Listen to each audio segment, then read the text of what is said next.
dog that dropped his bone to snap at its reflection in the water went dinnerless.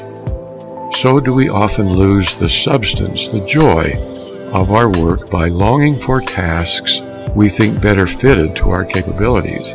Let me but do my work from day to day, in field or forest, at the desk or loom, in roaring marketplace or tranquil room. Let me but find it in my heart to say, when vagrant wishes beckon me astray, this is my work, my blessing, not my doom.